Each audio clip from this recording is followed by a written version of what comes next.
we are here for another episode of Divorce TV. Before the news headlines, we are going to be, just to let you know, we've got coming up an expert interview with wealth coach Indre from the UK. We have a shared story from Deanna Coyle, she's in the USA, and we've got a healing to end with from a meditation expert, Sharon, hypnotherapist Sharon Stiles. But first, let's get on with the news.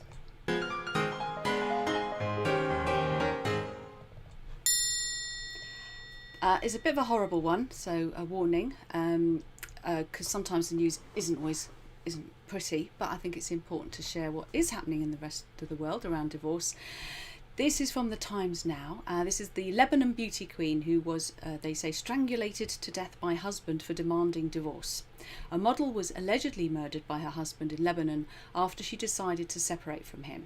The woman, identified as Zaina Kanja, was allegedly strangled to death by her husband. After the incident, netizens took to social media and demanded justice for the woman. The accused was identified as Ibrahim Ghazal. In the past, says the woman also approached the cops and accused her husband of domestic violence. Allegedly, the accused murdered his wife at their residence in Beirut and fled to Turkey. A news channel from Lebanon, Al Jadid, telecast an audio of the accused where he could be heard informing his sister Ruba about the alleged murder. The accused and the woman got married a few months ago. Soon after the murder, a warrant was issued against Ghazal, so hopefully there will be justice. But it's not just Lebanon where things like that happen, and it is important that if you are unlucky enough to be married to someone who is capable of such actions, when it comes to managing your divorce, be careful.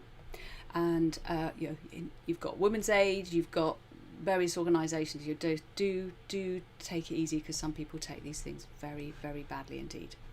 Something a little brighter.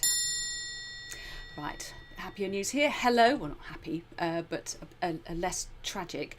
Alice Evans has stunned fans by announcing her husband, Ian Gruffald, has made the decision to leave their family. The heartbroken actress, 49, took to Twitter on Tuesday with a candid post which read, "Sad news, my beloved husband, soulmate of 20 years, Ian Gruffald, has announced he is leaving his family starting next week.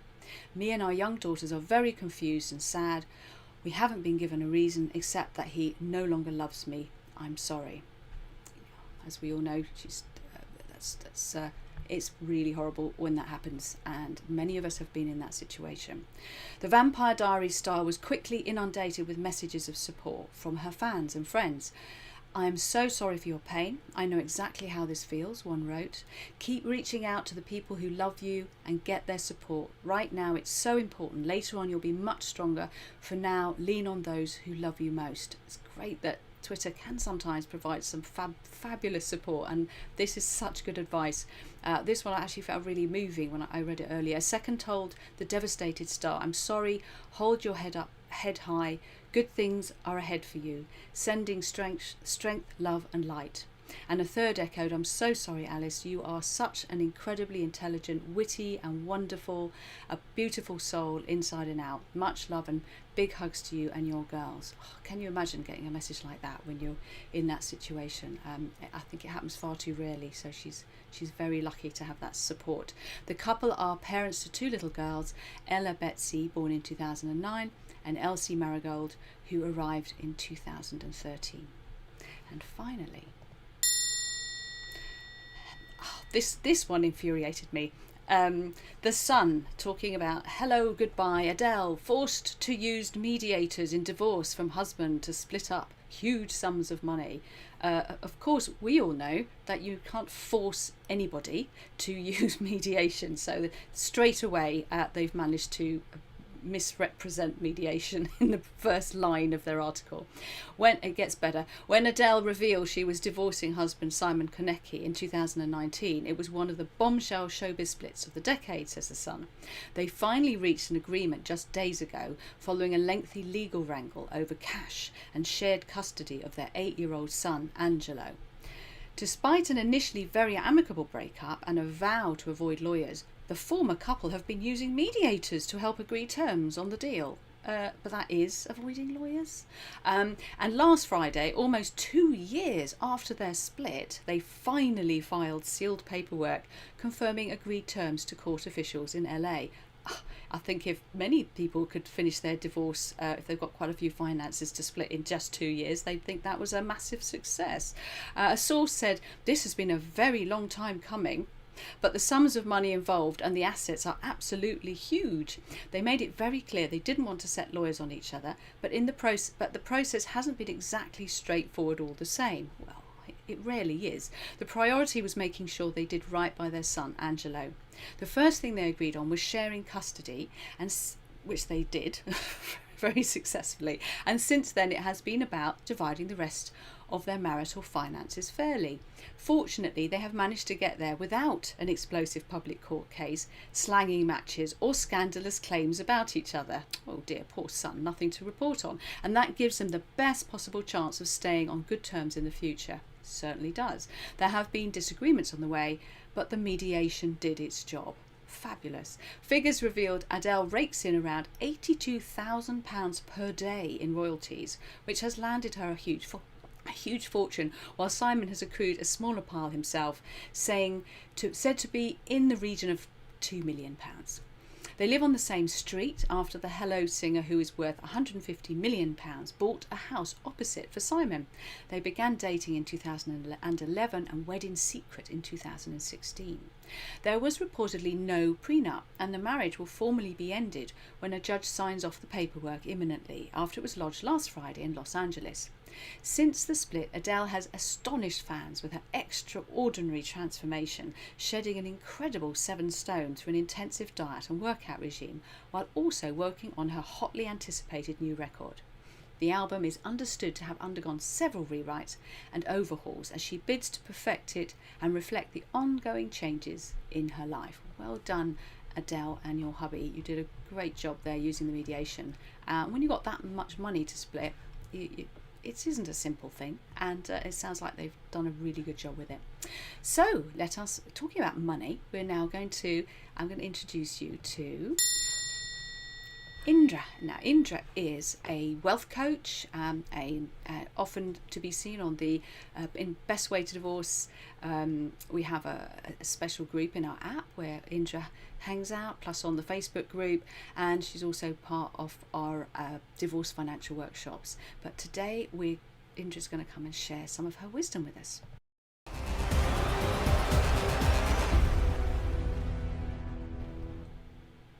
Hello, Indre. Welcome. Excellent. Hello. Thank you for having me. And just before we get started, for those looking at you've got quite a pretty QR code. What happens if anybody chooses to put their camera on that for their phone? They go straight to my diary and they're able to book a 30-minute free consultation, kind of, run through a few things, ask a few questions. You can really get a lot of information out of me in 30 minutes, I tell you that. But it's just to, explore out wealth coaching, what you could get out of it if you decide to work with me. So, yeah. Fabulous. So thank you that's a generous offer of your time for anyone watching. So thank you for that. So let's get started. I know that you've got a couple of things you want to share with us about money. Where are you going to start? So today I wanted to really talk a little bit more about, the aftermath, and not just focusing on the finances before the divorce, during the divorce, but really to kind of, I think everyone should always think ahead a little bit as well, and think about how are you going to strengthen your wealth legacy after the storm is over, and especially if you have children and you're really planning not just for yourself but for them as well. And I think it's important to start as soon as possible thinking about the future, not only hanging out in that current moment, in that sort of storm when it's all going on. Looking ahead and looking into the future will also help you figure things out in the current time and realize, what assets are appropriate, what assets are not. And when I talk about, strength legacies, really thinking about how you're going to grow your wealth, how you're going to manage it, and leave behind you, how you're gonna make all of that happen. I believe there are two key aspects to that. One is absolutely wealth mindset, and the second one is your investment approach and your investment plan. And both of these two pillars then three branches that I think are very important for everyone to think about and look at. Now, when we talk about wealth mindset, I do believe it's a lot more complicated than a couple of negative beliefs and manifestation. There is a whole science behind it. There is so much research done on how our brain actually works to program the action that we take based on the past experiences that we've had, based on how we grew up, based on what we hear and what we are in our social circles. And it can impact quite dramatic the financial outcomes and how we build our financial future. And it's important to remember that it's not just about the woohoo, that there is actual science behind. And for anyone interested to learn a bit more, dig deeper around the topic of brain pattern. That's really the key kind of concept of the science behind how our brain works. Secondly, there's definitely a big, yeah. So you're right. If I just ask, because I'm really interested in this. So you're talking about the mindset and the patterning, and there's a science behind it. But for someone watching now, what's the kind of mentality that they might have about money right now and about wealth, which means that really should be shifted because it's going to have a massive impact on their life if it is. Absolutely. So in fact, recently I've been with a woman going through a divorce who has got into this kind of mindset that she's bad with money. She doesn't know how to save money, and all she does is spends money. And after talking for a long while with her, we kind of uncovered and we figured out that a lot of has come from her ex-husband now, who's been sort of constantly telling this to her, oh, you're not good with money, you shouldn't be in charge money, you just go and spend it, you don't know how to grow wealth. So she has really gone down this road where she just basically dismisses it and says, well, I'm not good with money, so I might as well just spend it and not really think about the future, not really worry about that. And I think sometimes a lot of that can happen, as I say, because of what we've been surrounded with and the kind of things that we've been fed, not necessarily maliciously as such, but if you keep hearing something over and over again, it just becomes something that is lodged in your brain. And what happens then, as soon as you have an take, your brain just defaults to that way of thinking, well, I'm not good with money, so I'm just not going to do anything about it. It's very pervasive, isn't it? And I've found in my divorce strategy sessions, I've quite often had usually women who've gone, oh no, he's very clever with money and he's good with money, and then I've had to point out to them, but he seems to have got into horrendous debt, so maybe you're better with them, you should be in charge of the finances. So it is like a kind of brainwashing that you don't neither of the couple are aware of, but it is, if you can't shift that, you're not going to be able to make proper financial decisions, are you? And you're perhaps you could say a little bit about as well how with the work that you do, it's important early on in the divorce process. It's not and also obviously afterwards when they know what they've got, because there's a whole investment side, isn't there, to so they can make more with whatever they have.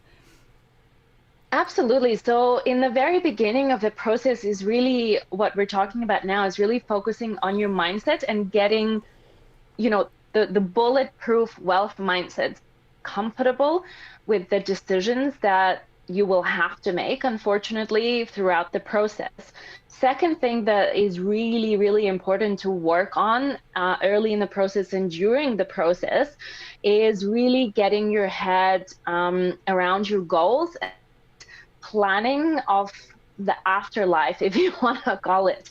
And I'm talking about goals overall. These are not just financial goals, but really thinking about what it is that you're trying to achieve in the next 12 months, in the next 3 to 5 years and beyond, because this will be absolutely crucial when you go to have a conversation with a financial planner, so that you can really an actual plan as fast as possible. When you come prepared and you know exactly what you're working towards and what you want and what you're building, they'll be better placed to assist you and help you figure out how the assets should actually be split in order to help you achieve those goals that you set for yourself. And as you say, as you know, when you're going through the process and nearing towards the end, the next step is take control and start doing something more with your money. Start employing that money, no matter how little or how much it is.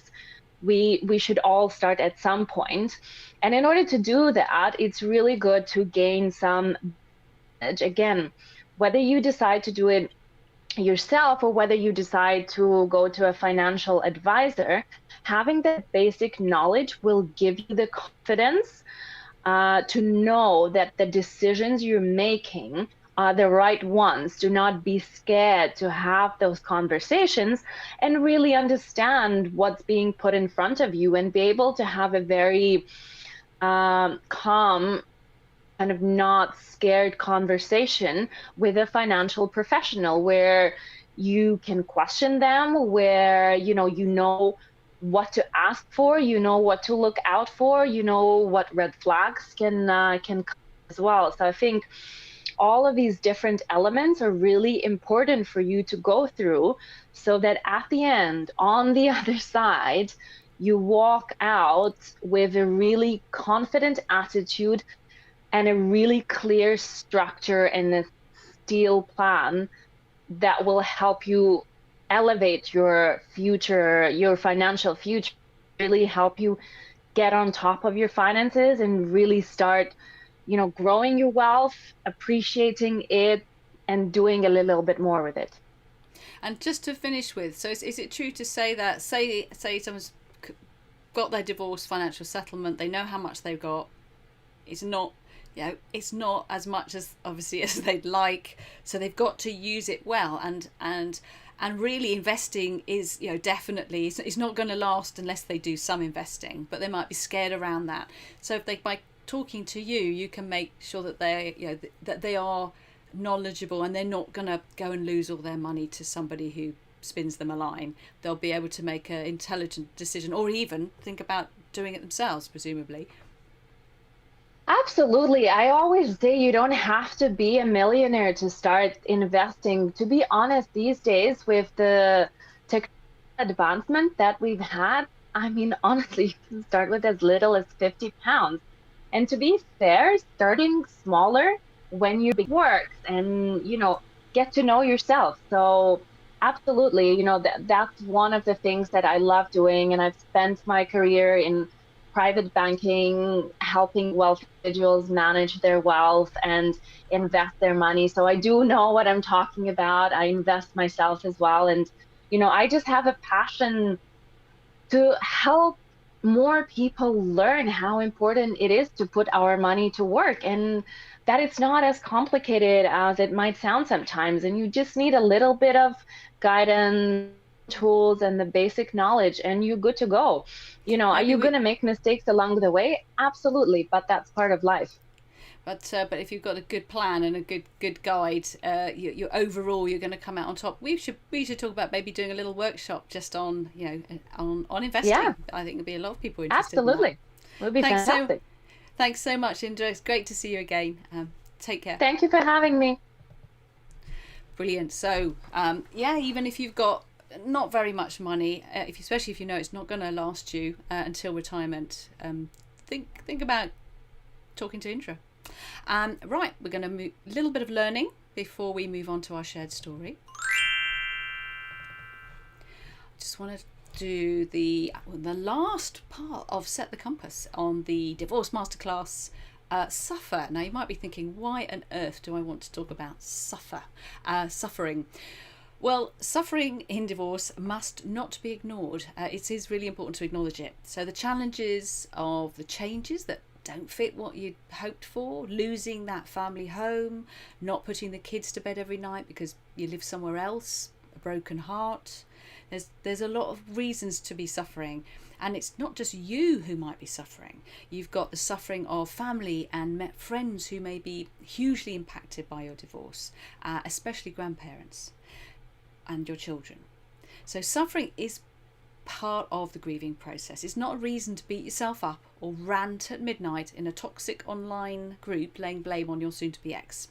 This is a process that's better supported by accessing counsellors if your situation is maybe triggering childhood wounds, for example, of abandonment. Now's the time to pay attention to those wounds and find ways to help them heal. Accessing healing from everything from EFT, emotional freedom technique, often known as tapping, through to theta healing and the Stanford technique, which Debbie Talalay is her own technique, may be even more useful at this stage because it's offering deep healing that gives immediate results. So experiment. Don't just bottle it all up. Try new and different things, because from suffering often comes deep personal enlightenment. Now, that may not be a comfort to you right now, but it's why further down the road many of us reinterpret our suffering as a gift. So our shared story is coming up now, and get ready for this one.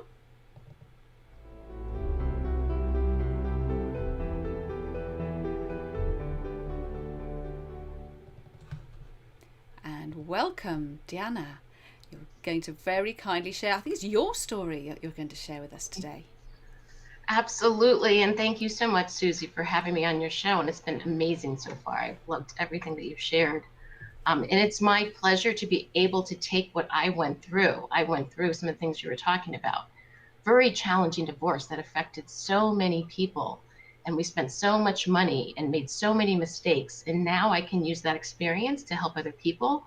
As one of the founders of Vesta, a new vision for divorce. And I also head up our complimentary concierge service. So I talk to people every day who are thinking about divorce or going through it or post-divorce who are looking for support. And I share my experience with them.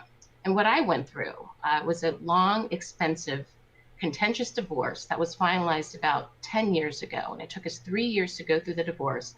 We spent about $150,000 in attorney fees, made a lot of financial mistakes that were even more costly.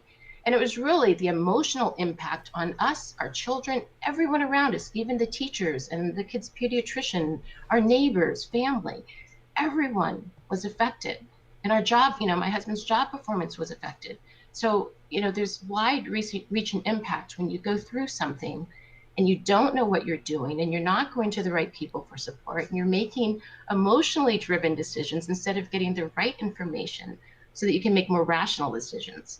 So some of the mistakes we made were not really looking closely enough at alternative ways of going through divorce. You talked about mediation.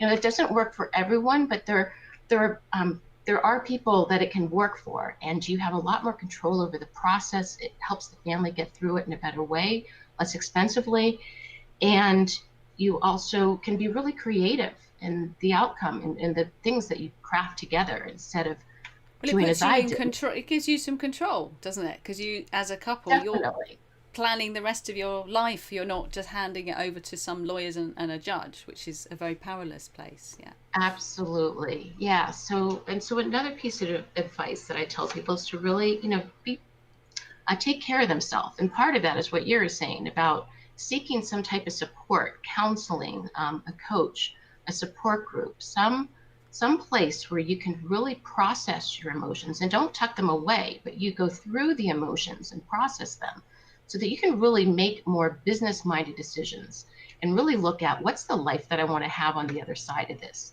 What's the life that I want my kids to have? How are we going to get there? Instead of just blindly going through it and going to your attorney for everything, using them as a therapist as I did, going to her with every question I had regarding the home instead of going to a realtor who had more knowledge in the area and wouldn't have cost me that amount of money. And so there's a lot of mistakes that I made. But what I tell people is that despite how I went through it, there are better ways to go through it. You can have an amazing life on the other side. And these challenging times that always happen to us, it could be divorce, it could be the loss of a loved one, it's the pandemic. It's really anything that happens to us that we can't control, but we can control what we do in response and who we are and how we plan for our future instead of trying to, just being led through it or trying to, not face it and deal with it in the right way. And with all, having had such a traumatic time, and like so many of us, learning through the mistakes, and then brilliantly, you've now taking that and you're doing something really useful with it. So how have things worked out for you since? Oh, it's awesome. So, what I tell people is what I went through actually gave me access to finding the strength within that I always knew I had and felt I couldn't access. And so now anything I go through, I've had a near-death kayaking accident. I've had hip replacement surgery, the pandemic, everything that, has happened can go through it in a different way. And I'm incredibly happy now. And my kids are doing well. And despite going through a contentious divorce, I'm on really good terms with my ex-husband and his wife for the benefit of my children, and we're all doing well. And so when I talk to people, who call me for support, they ask me, are you happy now? They just want to know. They don't know how they're going to get there, but they want to know that that's possible. And then I had someone the other day, are your kids happy? I was like, they're happy. Like they have two parents who live apart and are happy. And we co-parent for in the best interest of our children. So to always put your children's interests first, when sometimes it's hard to do when you're dwelling on what you're going through, but to really take a bigger look at everything. Oh, that's so inspirational. Thank you, Deanna, because it is, I think, the most scariest part is people can wonder if they'll ever be happy. I remember thinking I'll never be happy again. Just that was it, right? Which seems crazy now, but I remember it very, very deeply. So yeah, right. It's so vital and important to be able to see that it can work out even when someone's had a really, really rough time of it. So well done, and thank you so much for sharing. And maybe you soon are doing. And hope you come back again. You're doing soon. Amazing things. Oh, thank you. And be great to have you back again later, because I'm sure you've got some shared stories from some of your clients who may let you share them with us. Which absolutely, yeah. Thank you so much, Thank you Dan. so much. Bye. Cool. So I love those positive stories. And we've just had a message, which is great. This happens to men as well in divorces, says Andy. You're absolutely correct. It definitely happens to men. In fact, I was talking to one of the people who run amazing UK charity Families Need Fathers today, and dads get in both the US and the UK some pretty tough time as well. So we are balanced here, but each person must share their story as is right for them. But good point, Andy. Thank you for putting that in. Just before we move on now to our healing, we've got like a tile lottery, I call it. This is in the free Best Way to Divorce app. You can find it on any phone you've got, and it's you just put in Best Way to Divorce. It's the only app called that. One I wanted to draw your attention to for today is the 30 short videos. The 30 short videos are just simply, there is a cost, it's very small. And what it does is it gives you 30 bite-sized videos as if we've had a long conversation about everything from co-parenting to the finances to how do you not go crazy, all distilled into little bite-sized pieces, because to be honest, if you're in the thick of it, that's about the only way you can manage to take it in. But it gives you a good foundation, and very much ties in with what Deanna was saying there. You need to take a holistic approach if you really want to make sure you don't choose the wrong people to work with. So let's move forwards now to our live healing. We're very lucky today to have a very experienced hypnotherapist, and she's going to tell us in a minute what she's going to be doing.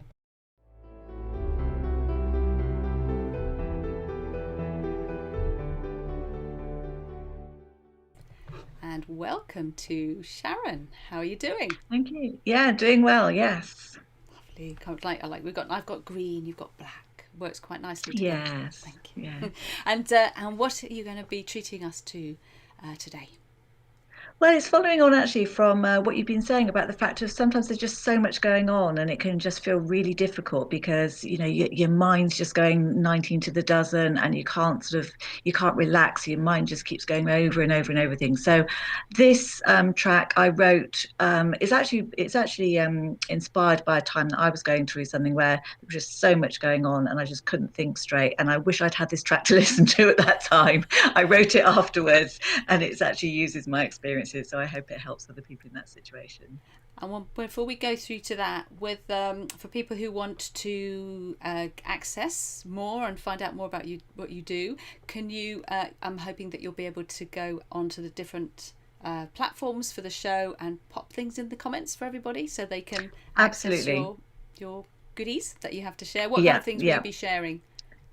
So I actually have a proper recording of this as well, because obviously, you know, this is being done live. So I've actually got this as a recording. I do a monthly different track each month. So people can subscribe to that and get a different track each month. And there's various other sort of tips. I've got a lot of free resources on my site as well for dealing with anxiety and overwhelm, because there's a lot of that generally in life as well. So it's always those tiny little things. Perfect, thank you. I'm looking forward to this, and let me know when you finished, and I'm going to make sure I'm muted so I can't interrupt. Thanks. Excellent. Okay. So, thank you for joining me, everyone. And close your eyes and be aware of the thoughts in your mind, because that's easy. Those thoughts that are noisy and demanding, and your mind jumping from one thing to another. The restlessness, the urgency, the muddle. Those thoughts when it's like being in a crowd and hearing everyone's voices, all talking together. A fragment of one conversation, then another.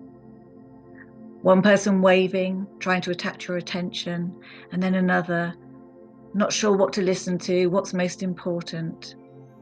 And as you look around, just feeling trapped in this confusion.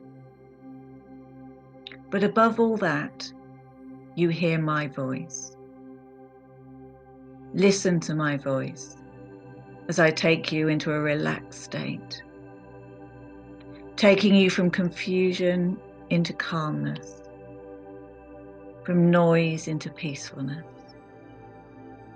from busyness into stillness. And follow me out of that crowd of thoughts. My voice creates a pathway that you can follow, making your way through the confusion and away from the noise. Because right now, my voice is the one to listen to. My voice is the one that brings you clarity and rest. And as you listen to my voice, you let the others become quieter, less important, less demanding. So now, come with me into a quietness and calmness. Let my voice soothe you and calm you. So you let your mind rest now for a while. A rest that refreshes and invigorates and gives you strength and focus to continue. But right now, you don't have to do anything at all. Just listen to my voice. How good does that sound? Nothing to do. Just listen and rest. Because my voice reminds you of the sunset at the end of a long day. The quietness as birds stop singing, ready for the night. and the colours streaking the sky, yellow, orange, red and gold. And then the sky fading to a deep indigo blue. And you can almost hear people relaxing in their homes after a long day.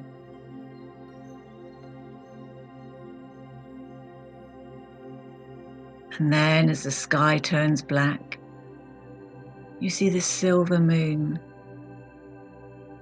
and you feel it calming the world with its silvery light.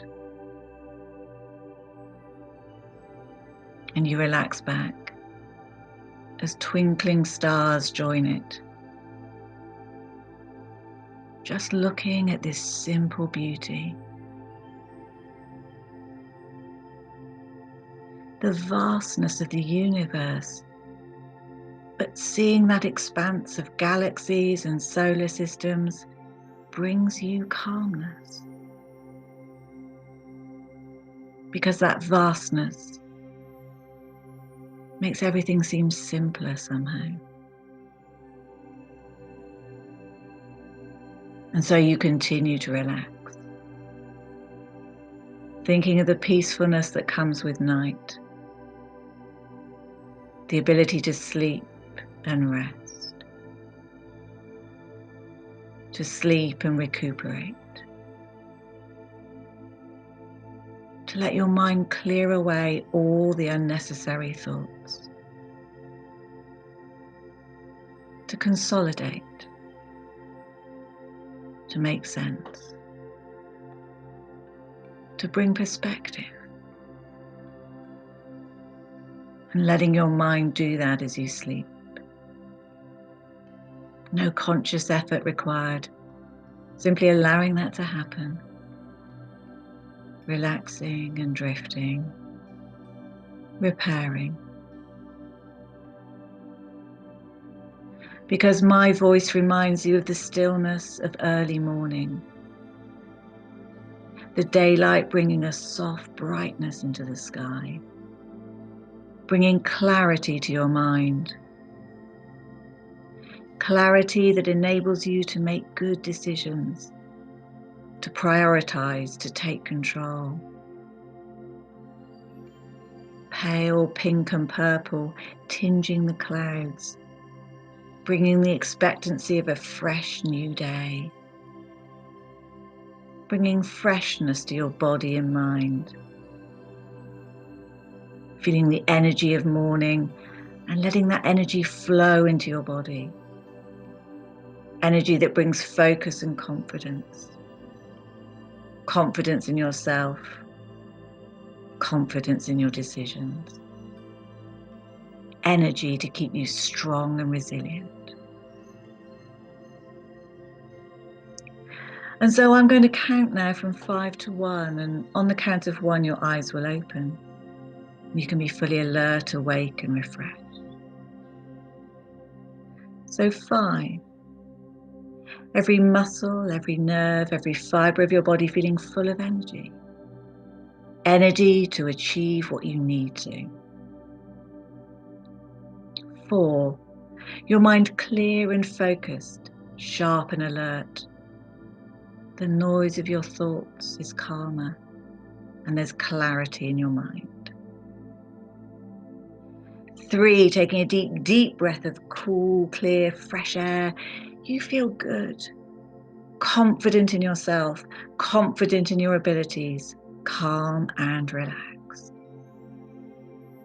2, feeling that energy bringing strength and motivation, feeling confident and energized. And 1, eyes open, feeling fully alert, fully awake and fully refreshed. Welcome back. And stretch.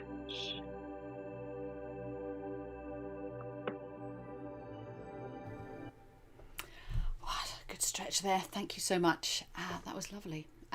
So yeah, great if you download a recording of that. So watch out for all the different platforms. I'm sure Sharon will make it onto all of them and leave links in the right places so you can find it. So to end with, in the war of divorce, on the battlefield of family separation, always make peace your weapon of choice.